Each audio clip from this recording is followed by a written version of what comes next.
Simon Reeve is responsible for providing his viewers with a window into the exotic world that not everyone is able to visit. From Australia to the Americas, Cuba to the Caribbean, the London-born travel presenter has taken viewers to destinations around the globe, capturing elements of different cultures and uncovering stories of social injustice. He will be a bit closer to home during his show airing on Wednesday evening, The Lakes with Simon Reeve on BBC Two at 7 p.m, as he explores the impact of humans on the picturesque Lake District in northern England.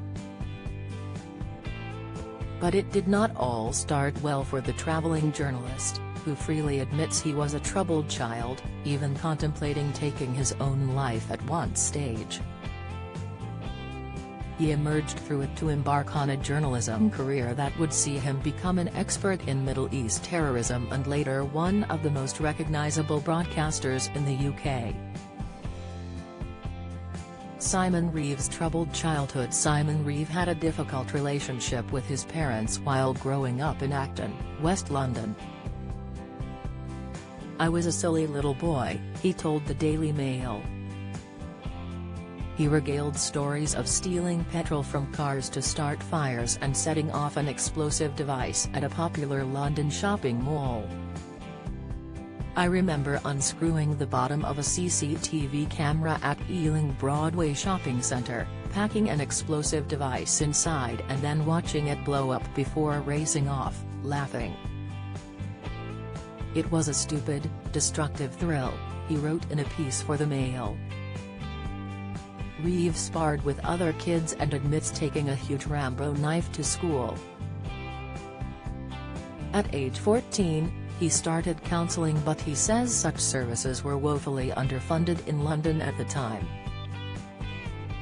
His final months of school were a bit of a blur, and getting drunk and stoned made him feel even worse about life. The teenager left school with no qualifications and found himself on benefits, before spiralling into difficulty with his mental health. At one point, he was even a whisker away from suicide before he was even an adult. Simon was just 17 years old when he considered throwing himself off a bridge, but thankfully changed his mind as a lorry thundered by below. He told the Mirror, "Naturally, there's an assumption that I must come from a wealthy, traveling family and I must have gone to a very good school and university. There's a lot of people now who need to hear that you can still make a go of life if you've had a tricky start. I didn't go to university, don't have any qualifications, I was on the dole, I could have been long-term unemployed. I had a really tricky time, but I found my way throughout it with a lot of luck and some hard work." Shortly after his near-life-ending experience on that bridge, a job center worker gave him some advice that has become his life mantra: take things step by step. Where to get mental health support in 2022? Samaritans, phone 116 123, 24 hours a day, or email joe@samaritans.org, in Confidence Platform One Men's Community Group, support for issues including mental health problems and addiction recovery. Visit the website or call 01484 421143. Andy's Man Club, info@andsmanclub.co.uk. Papyrus, a voluntary organisation supporting suicidal teens and young adults. Phone 0800 068 4141. Mind, a charity offering support and advice for people with mental health problems. Bullying UK, a website for both children and adults affected by bullying. Campaign against living miserably, CALM, for young men who are feeling unhappy.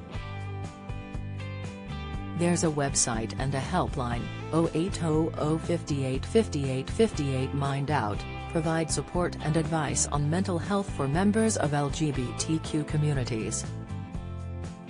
phone 01273-234-839. Journalism career and Al-Qaeda book. Reeves got a job as a postboy at the Sunday Times before making the switch first to the newspaper's cuttings library and then helping an investigative team of journalists. The married father of one caught the investigative bug and quit that role to begin looking into the 1993 World Trade Center terror bombing. The outcome was his book, The New Jackals, Ramzi Yousef, Osama bin Laden and the Future of Terrorism, which was published in 1998 and went on to become a New York Times bestseller. It was the first time someone had written about Osama bin Laden, Ramzi Yousef, and Al-Qaeda in one theme, in what would prove a prescient piece of writing. Reeve, now aged 50, had obtained classified documents which detailed the existence, development and aims of Al-Qaeda.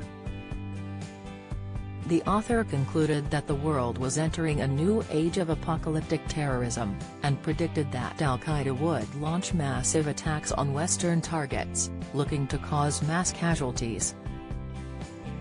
It meant that when the September 11 Twin Tower atrocity happened, with hijacked planes killing almost 3,000 people in New York in 2001, Reeve's profile shot up, as broadcasters looked to interview terror experts.